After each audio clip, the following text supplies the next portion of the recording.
We've arrived at our accommodation in Minsk and overall pretty happy with it. It's a nice older style apartment right in the middle of town, very tidy. Entry here, some double doors, nice spacious lounge room, which will be my bedroom for the next 2 nights. A little bit of a balcony there overlooking the neighbourhood. This way. Yeah, the interior is actually quite nice and it's been very well looked after. Kitchen, fridge. Camel won the paper, scissors, rock, so. Welcome to the palace. Alright, that's it guys. We're going out for beers and eats.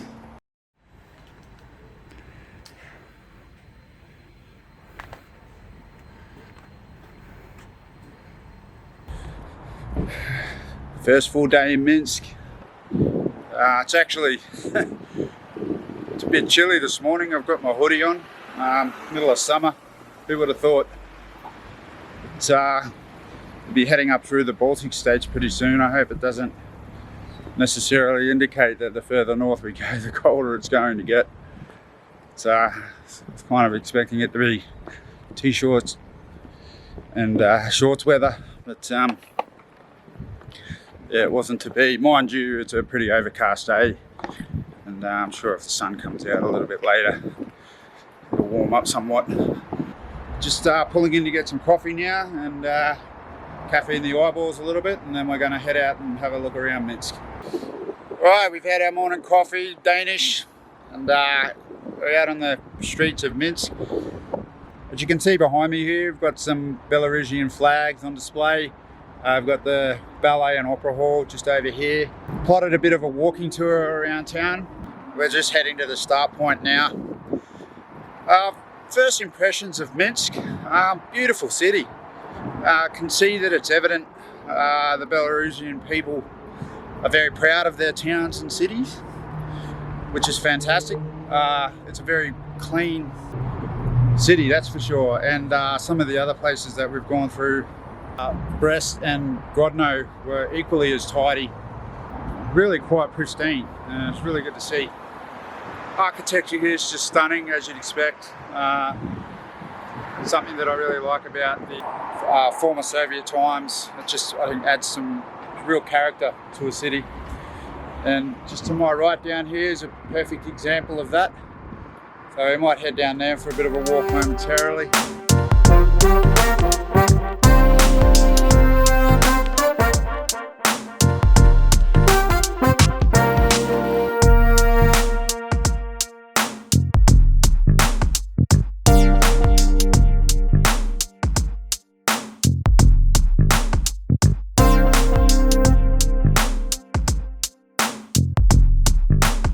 I've just found a shop back here where they can issue a tourist SIM card.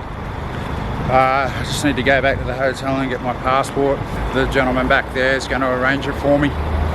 So it's just useful, I think, if you're using Google Maps to navigate your way around town. Alright, the walking tour of Minsk continues. We've seen a couple of interesting things so far. There was a building back there that appeared to be the KGB headquarters.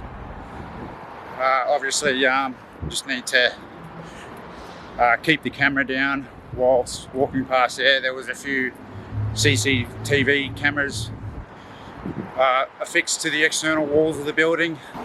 Pretty sure those would be closely monitored from the inside, so just not too sure what the protocol is with tourists taking photos and filming, but just to be on the safe side, just kept the camera down until we got clear. I managed to get a tourist SIM card now, which is making life a little bit easier. I don't have to worry about those pesky PIN codes to access the free Wi-Fi at cafes and restaurants. But I ended up getting 9 GB of data. It cost me about 8 rubles, which is pretty cheap, I think. Yeah, there's still quite a number of buildings with a hammer and sickle carved into the facade.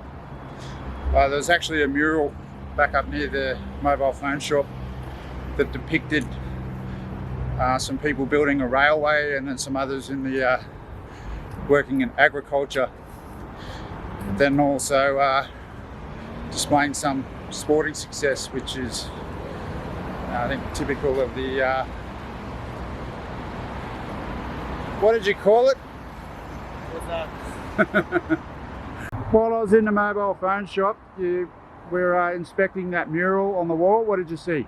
I was pretty impressed with the detail, and it still remains today. It was ticking all the boxes for the perfect socialist or communist society. There were people working in agricultural areas, there were people working in factories, on the train yards, and in the sporting prowess. So perfect society, without the KGB looking at you, of course. So a mural depicting perfect communist society. Alright, we're down in Lenin Square now. It's yeah, it's really nice, like super clean. We've got a nice fountain over here, church over here. Across the street, it looks like mostly government buildings. Yeah, once again, really impressed with just how clean and tidy everything is here. This plaque here depicts the founding of Minsk in the year 1067. So it is a fairly old city. And it's grown to today with a population of approximately 1.9 to 2 million people. And this plaque here is Grodno, founded in the year 1127. We were in Grodno yesterday. Brest, founded in 1019. I think another interesting fact about Minsk is, from what I've read, around 70% of the people that live here speak Russian as a first language, as opposed to Belarusian. I head over to the statue of the man himself, which is probably the 25th or 30th statue of Lenin that we've seen on our travels through the Eastern Bloc.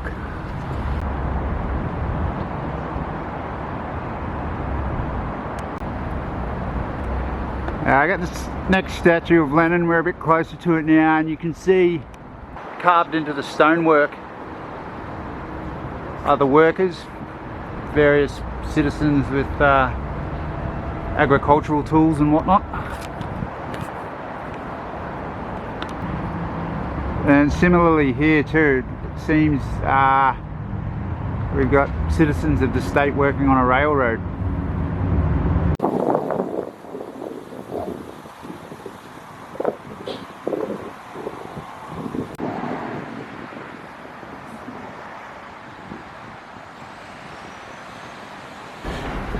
So we just had to make a move from the area there at the front of the government buildings. There's a soldier or policeman, not really sure what he was, but nonetheless a gentleman in uniform, which was he was eyeing us suspiciously as we were taking some photos of the statue of Lenin. Having a read on the internet that if any of the photos capture the government building in the background, we may be approached and asked to delete the footage. That didn't actually happen, but regardless, it was starting to make us feel a little uneasy given the scrutiny. But so heading away from that area now. And,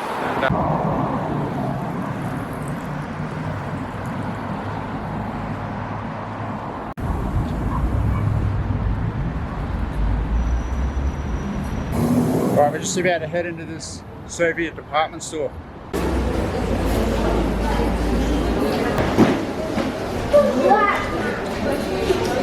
Copious amounts of alcohol, and a lot of cool little Soviet souvenirs. That's those cows that we were seeing as we're driving through the countryside.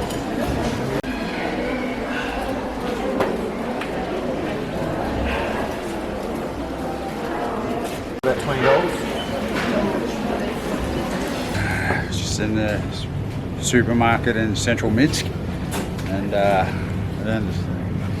pretty impressed with the selection of alcohol.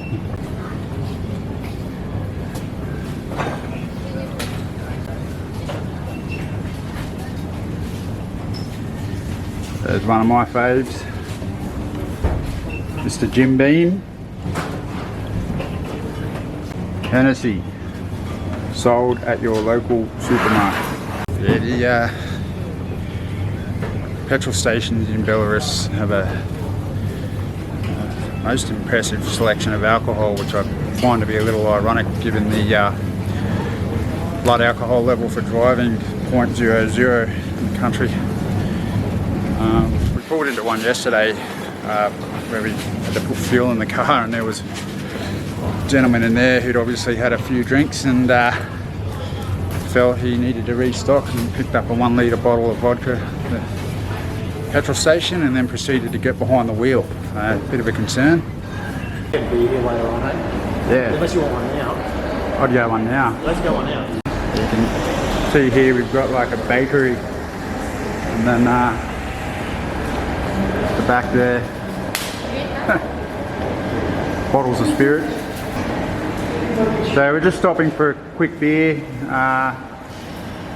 3 rubles each, which is about $2.20 in Australian dollars. For half a litre. Alcohol's just sold pretty much everywhere in this country. Like every shop you go to, they're selling spirits, vodka, you name it. One of the bakeries down here actually had Jagermeister on tap. Alright, so Let's do it local style on the bars over here. we've got a little bench here that overlooks the street. And that's the way the locals do it. They just get their coffees or pastries or beer or what have you. Spasiba. My bag. Pastry, your lunch, sit up at the bar here. This is a really cool grocery store where you can just drink tea with the locals, get a pastry, get a savoury dish, or just have a beer for only about $2.20 Australian. There's also some really cool souvenir motifs on the walls. You look along the decorations here. Really cool little bar to stop in and grab cheap lunch. There's a pretty interesting pit stop, that one. You've got these little bakery outlets, like they're not even really bakeries, they're just selling a few different types of pastry products, but in addition to that they're selling 700ml bottles of hard liquor for about 7 rubles, which is about $5.50 Australian, maybe $4.50 US dollars. I don't really see how pastry products and alcohol go hand in hand, but there's just an abundance of it. You can buy alcohol everywhere here. In the old town now in Minsk, apparently this area was pretty much destroyed during World War II.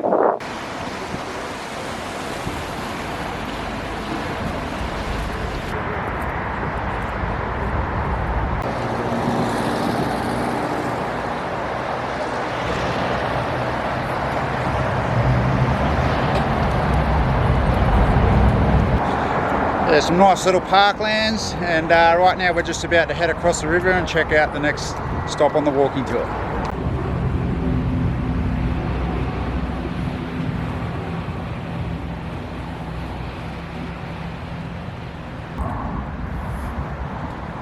So had a bit of lunch, strolling through a pretty nice park near the Ballet and Opera House, which is just over here behind me. We don't have tickets to that, unfortunately, but that'd certainly be one of the things I'd like to do. Down on the waterfront now, and just seen this guy on a mountain bike for what we think is maybe the 3rd time this morning. So we're really getting paranoid, but thinking that he might be a KGB operative or something who's been tasked with keeping tabs on the 2 military-age males walking the streets of Minsk with a camera.